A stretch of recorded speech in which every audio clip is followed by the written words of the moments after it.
Just talked with Alderman Alan Imhoff. Now going to talk to Republican candidate for Alderman John Shupe. John, how you doing? I am doing fantastic. All right, we always start out with an easy one. Tell us a little bit about yourself, personally, professionally, both, or whatever you like, sir. I'm 61 years young. I've been in Frederick 30 years this month. I was an insurance agent for many of those years. I've owned several small businesses in the city. I've drove a cab for City Cab and Yellow Cab for the last 13, 14 years. I spend about 20 to 30 hours a week as a volunteer here in the city. I deliver food to senior citizens. I work with the homeless. I'm a volunteer at the Frederick Rescue Mission, and I work with a lot of good people in the recovery community. All right. Why are you running for alderman?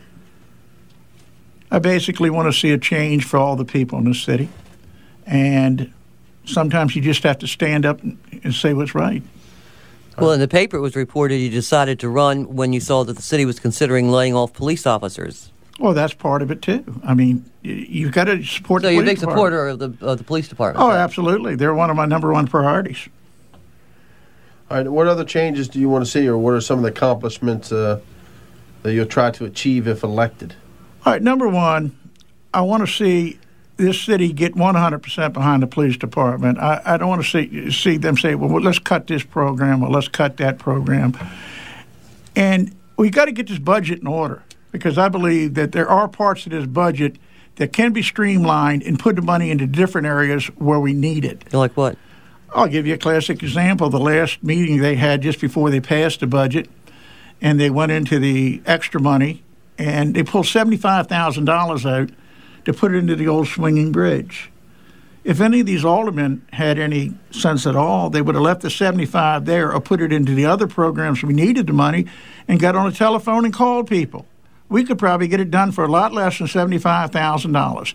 Ask the citizens to roll up the sleeves, come on out and help us. They did the other bridge up there, and they had a bunch of people come out and help with that, fixing the other bridge. But this thing has been going on for years. And I think the reason they put that 75 out like that was because of all the talk about historical significance and everything. I love the historic district in Frederick, Maryland. I love the old houses. But I put more emphasis on old people than I do old buildings. And that's got me in a lot of trouble here lately, because people think that I don't like the historic district. I do. But I think that we need to put priorities. People are my number one priority, the people of the city, all the people. All right, what are some of the other things that you want to try to accomplish? All right, well, basically, we need to get the city budget in order first, okay? Then I want to either streamline, get uninvolved with the state and federal for the Historic District Commission. I mean, a Historic Preservation Commission, because the rules and regulations are coming up with, and we need people sitting on that panel that aren't rude and talk ignorant to homeowners, business people. I've watched meeting after meeting where if I was there, I'd throw something at them, just the way they talk to people. Yeah, they and it's very disrespectful. Well, you had pulled, you got Blaine and me a copy of the requirements. You have to have a bachelor's degree. Yeah. And or equivalent. Or equivalent, yeah. Yeah. But see, what about somebody who's lived in this and see something else? It was brought up last week, I believe, on the Morning Mayor's program. Nobody that's on that commission lives in a historic district. Yet they're yelling at business owners, they're yelling at homeowners, telling them what they can do. But I know the one that they just appointed. Westlake does, but the other, he was just appointed last week. I don't know about the rest of them. Okay, but see, the thing is, that's a very big part of my agenda. Okay, number one, I want to get the police department whatever they need to do the job, especially in the west end of this town. We need a lot of work out in the West End. We need to get it cleaned up. We need to put some regulations in force that anybody who's renting an apartment or a house has to abide by our regulations. You can only have so many people. When you walk into an apartment and you've got 30 people living in an apartment and the rental agent tells you they didn't know, I got a problem with that. I agree. And we need to clean that up. We need to give our police department whatever they need to pick up people who are illegally here. Now, have you reached out to the police department? Oh, absolutely. I went for a half-hour meeting with Chief Don. I spent 3 hours. Him and I got along great. We're both born and raised in D.C. and grew up there. You met with the chief. Was he interviewing you, or you just a courtesy call? No, a courtesy call. Oh, okay. I called him, and he said, come on by. Good. We're going to have a half hour. That's We smart. spent 3 hours. That's smart. And that was 2 weeks ago, and he gave me all the information. And he has done a wonderful job. I think he was Jennifer Doherty's best thing she did in her administration, Chief Dine. I've got other bones to pick with her, but I'm hoping, in fact, if she's elected mayor and I'm elected alderman, I'll have 4 years to beat up on her. Mm-hmm. And, I mean, that's where I'm coming from. I'm not a shy people guy. might be a little sick of that. But Well, I'm not a shy guy. We don't need that anymore. I know what you mean, though. Well, you know, just like I'm saying, the bottom line is I've got to get the Historic District Commission in a user-friendly manner, because I would like to get a program in our city where we can generate tax breaks for new businesses. Give you a good example, Volt Restaurant. If I was sitting in place when Volt wanted to come into this town and put their restaurant downtown, number one, I would have made sure first that the Historic District Commission wanted to work with them. They bought the property and everything else.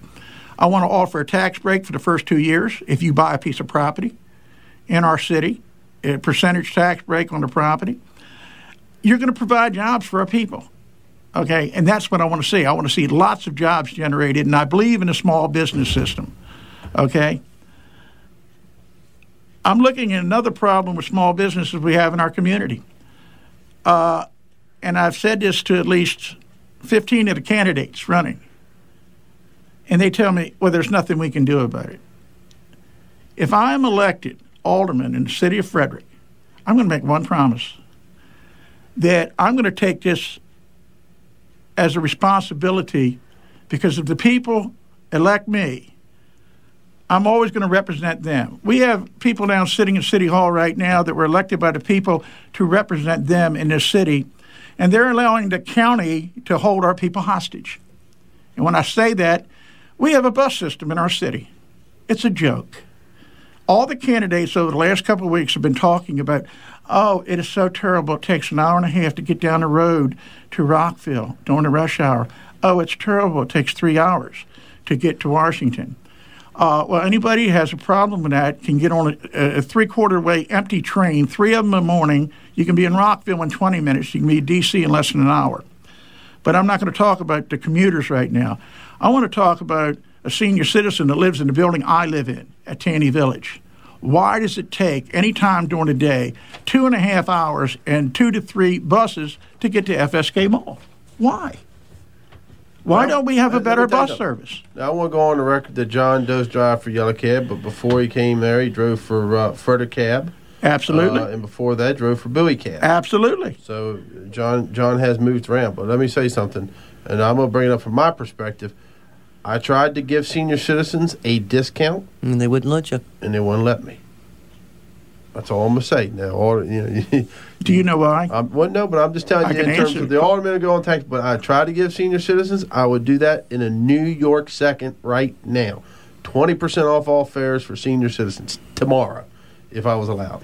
Well, I speak for Jerry also, because I know he feels the same agree way. with you 100%. And, if God's willing and I get elected, and I happen to be on the taxi cab commission because I think I can, that's one of the regulations I like to pass. And one of the things I will say is, one of the issues is some of the seniors wait for the bus, and it's a hot day like it is. is. And they're out there for a half an hour, 40 minutes, and they take a taxi, but the rates are set by the city, and it's a lot more than take a taxi than it would be to take a bus. Well, just to show you how the city and the county don't really care about seniors, the state of Maryland let them, municipalities and the county, give seniors a reduced property tax rate. Well, you've never seen the city and or the county give seniors a break. Right. So they're not going to give them a $1 off the cab ride. You struck a nerve with us both, John. That's Absolutely. I know you struck a nerve with the real thing. We need to take a quick break. Hold that thought. I want to thank